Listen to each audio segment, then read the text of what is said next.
श्री स्वामी समर्थ. श्री स्वामी चरित्र सारामृत मराठी अध्याय 18. श्री गणेशाय नमः. स्वामी सुताच्या गादीवरी कोण नेमावा अधिकारी, ऐसा प्रश्न सेवेकरी करताती समर्थाते. तेव्हा बोलले समर्थ, सेवेकरी असती सांप्रत, परी एकही मजला त्यात योग्य कोणी दिसेना.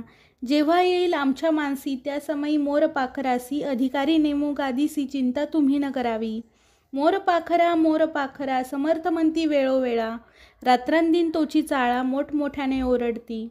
आमच्या पाऱ्याची वीट जतन करावी नीट, वारंवार म्हणती समर्थ काकूबाई लागुनी.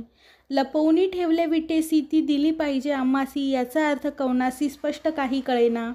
असो स्वामी सुताचा भ्राता कोकणात राहत होता. स्वामी सुत मृत्यू पावता वर्तमान कळले त्या. तो केवळ अज्ञान, दादा तयाचे अभिनाम, त्याचे शरीरी असमाधान कृश होत चालला. काकूबाईने तयासी आणविले आपणापासी, एके दिवशी समर्थांसी दादा प्रती दाखविले. बाळ चालले वाळूनी, यासी अमृत दृष्टीने पाहुणी, निरोगी करावे जी स्वामी बाई विनवी समर्थाते.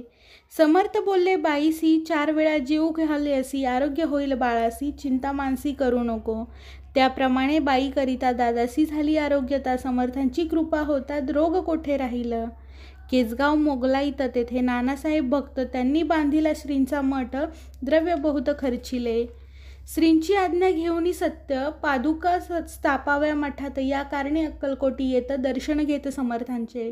ते म्हणती काकूबाईसी, पादुका स्थापन करावयासी तुम्ही पाठवा दादांसी समागमे आमुच्या. बाई म्हणे तो अज्ञान, तशात शरीरी असमाधान, त्याची काळजी घेईल कोण, सत्य सांगा मज लागी. परी आज्ञा देतील समर्थ, तरी पाठवीन मी सत्य, मग समर्थाजवळी येत घेऊन या दादांसी. समर्थे वृत्ते ऐकून म्हणती त्यावे पाठवून, बाळ आहे जरी अज्ञ तरी सांभाळू तयासी. काकूबाई बहुत प्रकारे समर्थ सांगती मधुरोत्तरे, दादासी पाठविणे नाही बरे, वर्जावे आपण सर्वांते. समर्थ दियेसी बोलले, त्यात तुमचे काय गेले, आम्हासी जे दिसेल भले तेच आम्ही करू की. शेवटी मंडळी सांगाती दादासी पाठविले केजे प्रती. पादुका स्थापन झाल्यावरती दादा आला परतोनी.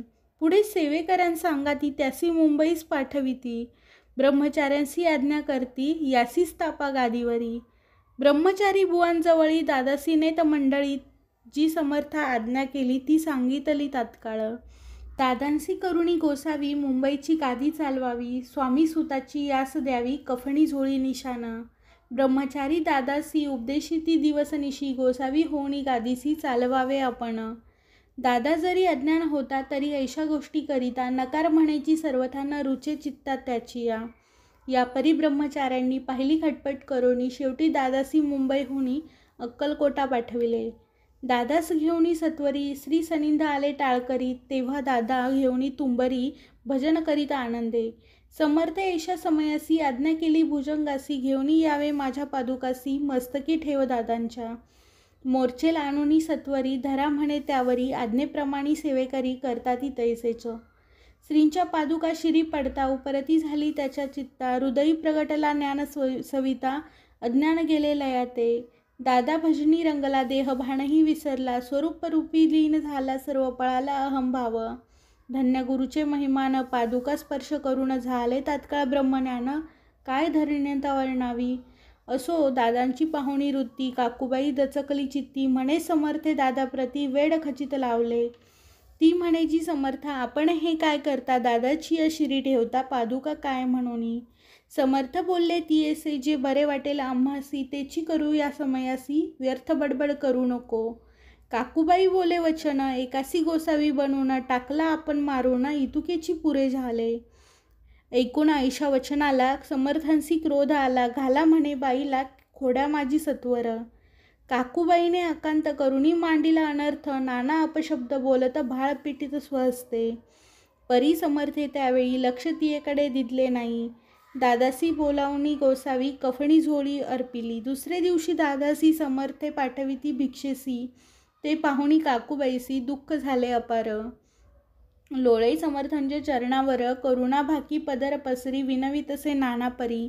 शोक करी अपार, समर्थांसी हसू आले, अधिकच कौतुक मांडिले. दादासी जवळ बोलविले, काय सांगितले त्यासी. अनसूया तुझी माता तिच पाशी भिक्षा मागाता अवश्य म्हणून तत्वता जननी जवळी पातला. ऐसे पाहुणी क्रोधाविष्ट अंतःकरणी म्हणे तुझी ही करणी लोकपवादा कारण. भिक्षांना आपण सेवावे हे नव्हेची जाण बरवे चाळे अवघे सोडावे संसारी व्हावे सुखाने. ऐकोणी मातेची उक्ती दादा तिज प्रती बोलती अहिक सुखे तुच्छ गमती माते आजपासूनी. पुत्राचे ऐकोणी वचन उदास झाले तिचे मन असो दादा गोसावी होऊन स्वामी भजनी रंगले. काही दिवस झाल्यावरी मग आले मुंबापुरी स्वामी सुताच्या गादीवरी बसुनी संस्था चालविली. कलियुगी दिवसेंदिवस वाढेल स्वामी महिमा विशेष ऐसे बोलले स्वामीदास येथे विश्वास धरावा. दोघा बंधूंचे ऐसे वृत्त वर्णिले असे संकलित नाही केला विस्तार येथ सार मात्र घेतले. जैसा श्रेष्ठ स्वामी सुत तैसेची दादा बुवा सत्य भुवारी जगदुद्धारार्थ विष्णू शंकर अवतरले. इति श्री स्वामी चरित्र सारामृत नाना प्राकृत कथा समंत सदा प्रेमळ परिसोत अष्टदशोध्याय गोढा. श्रीरस्तु शुभम भवतु. श्री स्वामी समर्थ.